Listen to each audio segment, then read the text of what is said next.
What's up and welcome to another episode of It's Tip, Topp Fishing. My name is Keaton Ditchfield and we're back.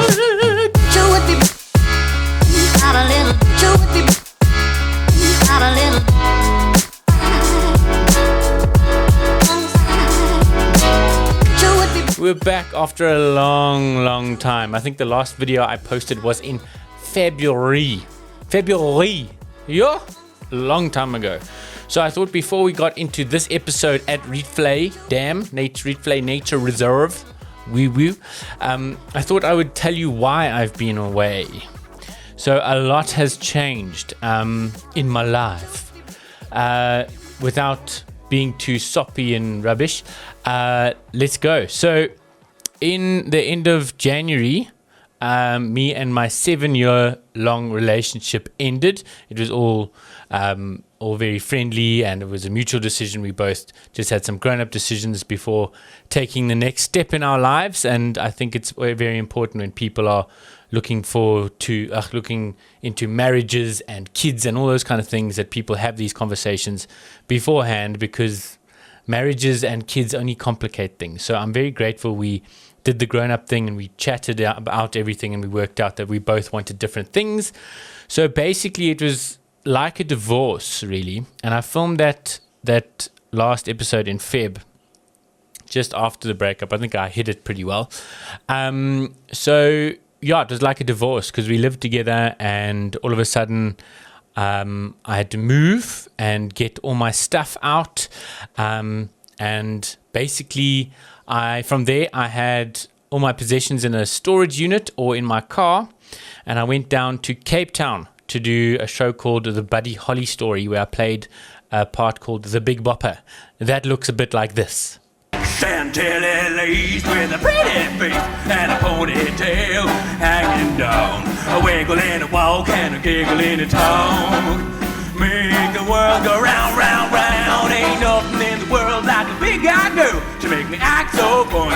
Spend my money, make me feel real loose, like a long-necked goose, like a girl. Oh baby, that's what I like. So it was great fun to do that part. It was a family heirloom show that my dad, my mom, my aunt, my uncle, and two of my uncles have all been in over the years, and it was a great show to be in.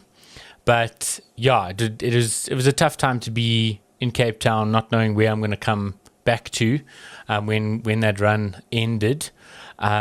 Yeah, I was having a bit of a rough time to deal with the breakup and the new shifting of life and all of that.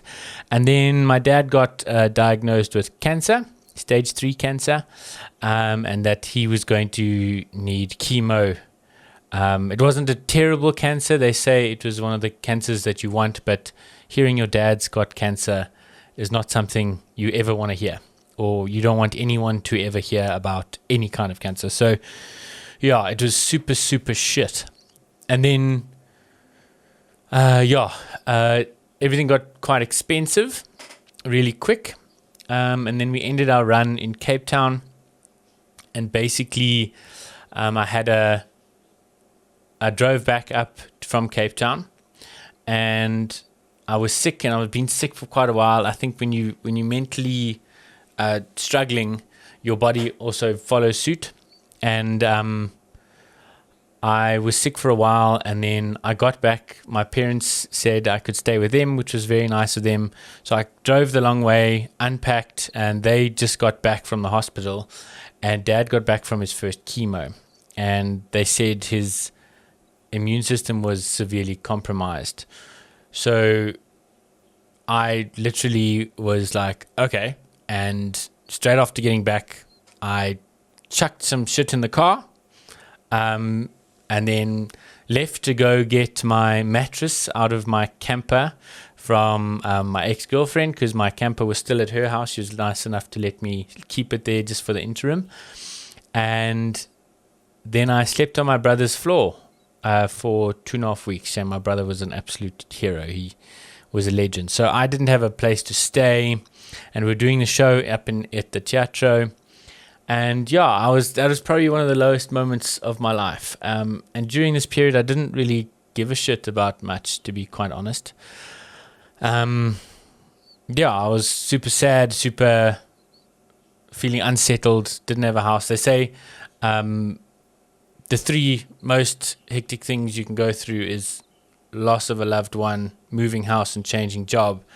And I had 2 of those for sure, and then I was scared of losing my dad. So it was very hectic. But since then, I've picked up my socks. Everything's gotten positive. I've worked really hard on my production company, Ditchfield Productions. So if you guys want any promotional footage, content, video footage, videos, anything that can be filmed or animated or photo shooted or anything like that, call Ditchfield Productions, my company. We do that. So I got myself on my feet. My mom helped me. She found the place that I'm living in now, because she's a genius at searching places, and the place I'm living at now is just it's wonderful in Joburg. And yeah, I'm finally feeling like me again. I'm feeling stronger than ever. I'm feeling happier than ever. Yeah, so it's been a while. So that's the whole long story. So that's why I've been away for quite a long time. And are you ready for the cheers?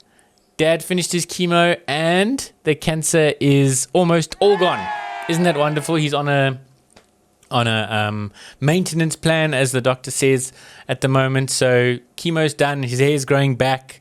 But it clapped him. It really clapped him. He went from an 85-year-old man or 86-year-old man who could do 100 push-ups, not all in one, but he could do 3 sets and do 100 push-ups. He could do 22 pull-ups or 21 pull-ups. He could do the exercise called the impossible, where you lie flat and you keep your arms straight and you lift your whole body off the ground. He was that strong, and then the chemo clapped him to the point where he was walking like a toddler, to quote him. So now he's on the mend, doing better, doing his exercises, getting stronger every day, and it's nice to have my dad back.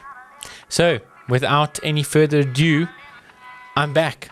Let's go fishing and see what we did at Rietvlei.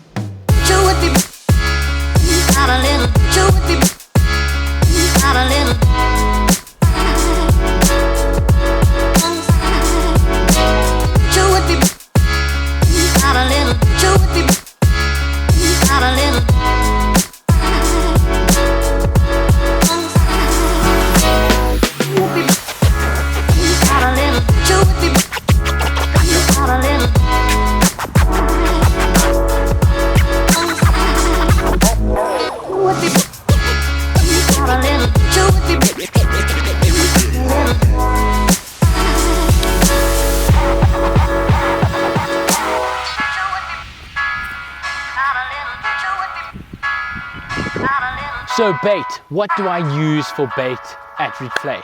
Firstly, we have tiger nuts. Now, it's a nice little tip to cook a whole lot of tiger nuts or a whole lot of particle mixes and whatever, and then freeze it in your freezer if you live with someone who will allow it.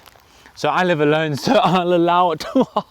So these have been in my freezer for ages, but they've been ready to go. So I don't have to cook. I didn't have to cook last night. I just grab them and go. So we've got 2 bags of these. 1. I've got the bigger ones and the smaller ones. So the extra large, or the extra larges, and then I've got the smaller ones. Let's go. Making sure to mess 1 or 2 for the ducks. Then I've got some DT baits. They are the 15mm boilies in blend. These guys,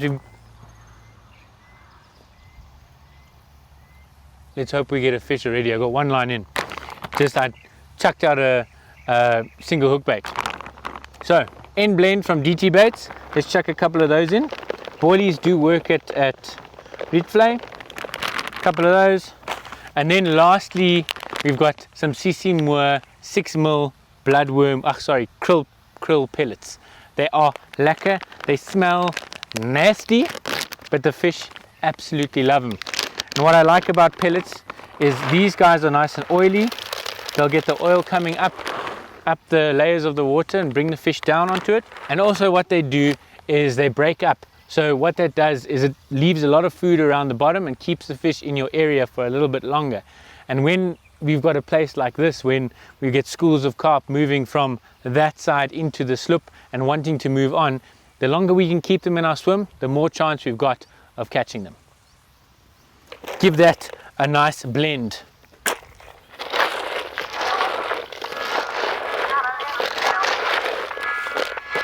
And just like that, we've got a nice big carp fishing mix.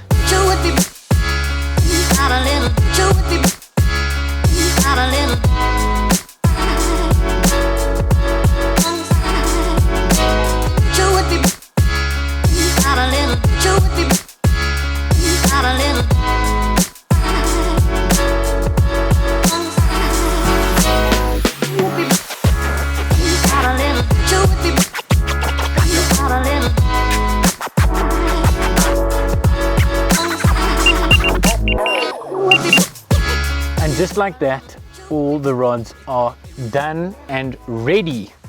We've got one out on the far left, and then we've got two here on the slope. Hopefully, if my predictions are correct and the carp comes through from that side to that side, we should get a bite on this rod, or at least a liner or something like that, and then the middle, and then the right hand rod. So with the evening falling down, it is now bite o'clock, or 20 past 6 as they say. Let's hope that we get a run. I'm predicting a run between 8 and 10 o'clock tonight. Let's get the fire going and enjoy the evening.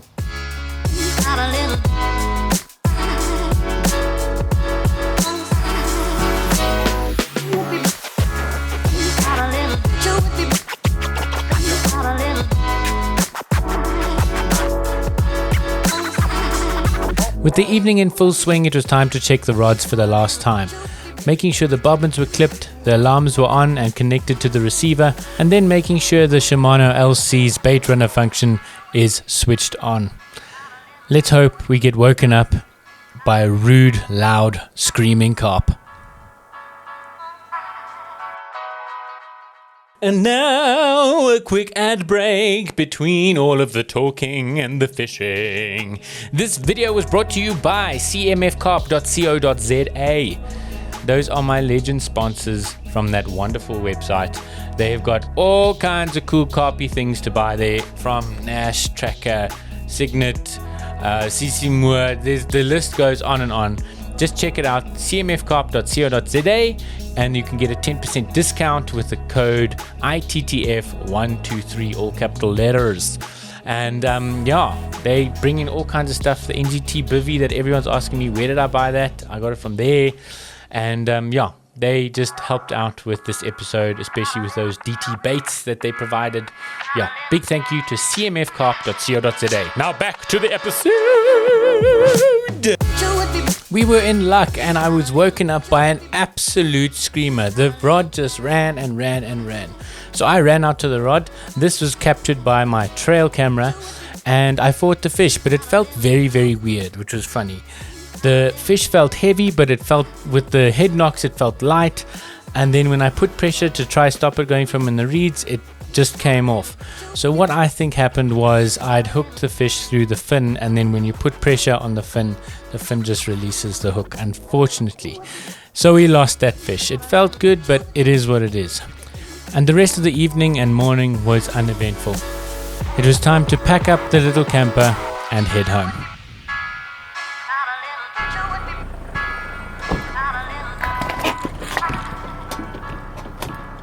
So that was the episode at Rietvlei. Isn't it unfortunate that I lost that fish? But when you lose things, you learn things. So I learned that I'm going to shorten my hook links, because I had quite long hook links. They were about like that long. And I'm going to halve that for next time. And then I'm also going to try a chod rig, because the reeds have grown quite a lot since the last time I was there. But thank you so much for watching. Thank you so much to my three patrons that have stayed on this whole time supporting me. You two people are the most incredible people, and I honestly cherish you so much for supporting me during this hard time. So if you guys want to support Tip Top Fishing, I do have a Patreon page. If you want to buy me a coffee and help me pay for these things. And yeah, I just really appreciate all you guys watching. please like, subscribe, comment, do all those cool things. And I'll see you next time on Tip Top Fishing. Tight lines, guys.